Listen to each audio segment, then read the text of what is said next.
भूगोल चैप्टर संख्या 6, जिसका नाम है द्वितीयक क्रियाएं, और द्वितीय क्रिया को हम गौण क्रिया के नाम से भी जानते हैं। इस चैप्टर से 4 प्रश्नों को पूछा जाता है और संभावना इसी चारों प्रश्न पर रहता है बार बार कि पूछा जाए। और ये सभी प्रश्न मतलब चारों प्रश्न किसी न किसी वर्ष में क्या किया गया है, पूछा गया है। तो सबसे पहला प्रश्न है, द्वितीयक क्रिया क्या है, या द्वितीय क्रिया कहते किसे, या गौण क्रिया क्या है, या गौण क्रिया कहते किसे।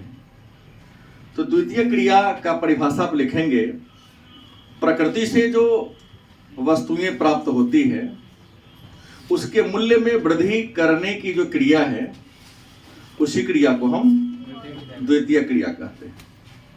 प्रकृति से प्राप्त वस्तुओं के मूल्य में वृद्धि करने वाली क्रिया को द्वितीय क्रिया। दूसरे शब्दों में, प्रकृति से जो वस्तु हमें प्राप्त होती है उसके रंग रूप आकार प्रकार को बदलकर उसके कीमत में, उसकी उपयोगिता में वृद्धि करने की क्रिया को हम द्वितीय क्रिया या गौण क्रिया के नाम से याद रहेगा। कि प्रकृति से जो वस्तुएं हमें प्राप्त होती है, टेक्नोलॉजी की सहायता से, तकनीक की सहायता से, प्रौद्योगिकी की सहायता से हम उसके रंग रूप आकार प्रकार को क्या करते हैं, चेंज करते हैं, बदलते हैं, और बदलने से क्या होता है, उसकी कीमत बढ़ जाती है। इस क्रिया को क्या कहते हैं। जैसे गेहूं से आटा, ब्रेड और रोटी बनाना, गेहूं का कीमत कुछ और है, ब्रेड का कीमत कुछ और हो जाता है।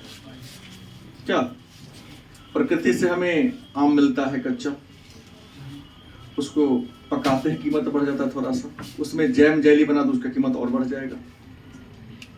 प्रकृति से हमें लकड़ी मिलता है, लकड़ी से हम डेस्क बेंच कुर्सी टेबल सोफा सेट दीवान पलंग बनाते हैं। लकड़ी वही है, उसका रंग रूप आकार प्रकार क्या होगा, चेंज हुआ, उसका कीमत क्या हो गया, बढ़ गया। क्लियर है इसका डेफिनेशन। दूसरा प्रश्न है, कुटीर एवं लघु उद्योग में अंतर लिखे। प्रश्न को कई बार पूछा गया है कि कुटीर उद्योग और लघु उद्योग में क्या अंतर है। आप लिखेंगे, कुटीर उद्योग एवं लघु उद्योग में निम्नलिखित अंतर है। पहला, कुटीर उद्योग परिवार में परिवार के सदस्यों की सहायता से चलाया जाता है। इसके विपरीत लघु उद्योग श्रमिक की सहायता से चलाई जाती है। दूसरा डिफरेंस है, कुटीर उद्योग में कच्चे माल की आपूर्ति स्थानीय स्तर पर हो जाती है, जबकि लघु उद्योग में कच्चे माल की आपूर्ति बाहर से आयात किया जाता है।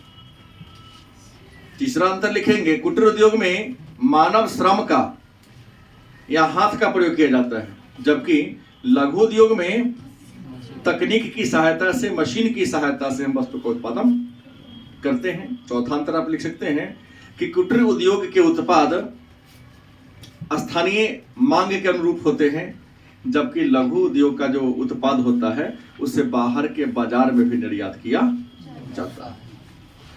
क्लियर? दोबारा बताने की जरूरत है क्या? है इजी एकदम। तीसरा प्रश्न, स्वामित्व के आधार पर उद्योगों के कितने वर्ग हैं, नाम लिखें।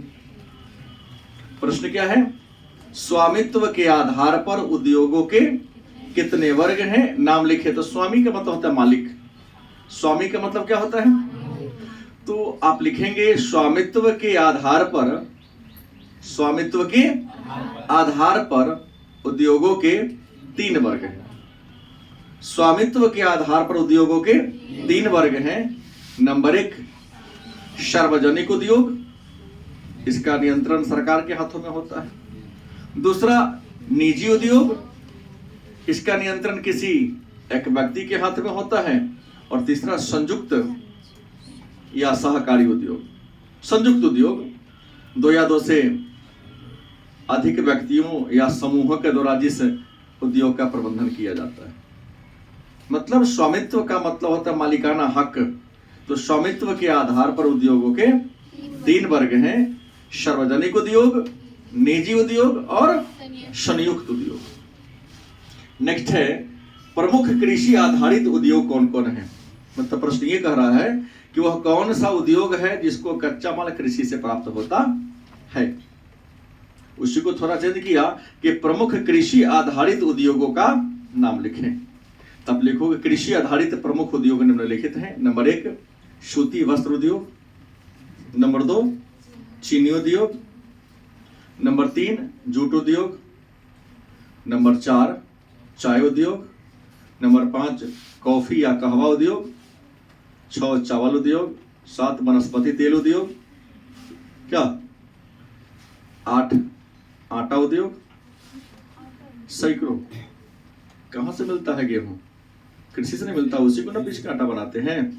क्या जी, चाय का बागान तो खेत में लगता है ना, उसको अलग अलग ब्रांड से बना के बेचते हैं, तैयार करते हैं कुछ मशीन में ले जा करके, कि सीधे पता तोड़ के बेच लेते हैं।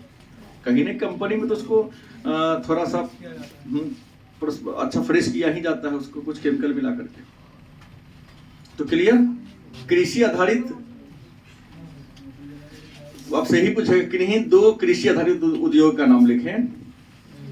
तो फेमस तो है, ये है सूती वस्त्र उद्योग और दूसरा चीनी उद्योग। इसके अलावा सैकड़ों ऐसे कारखाना है जिनको कच्चा माल कहां से मिलता है? कृषि से प्राप्त होता है। गलत कि सही?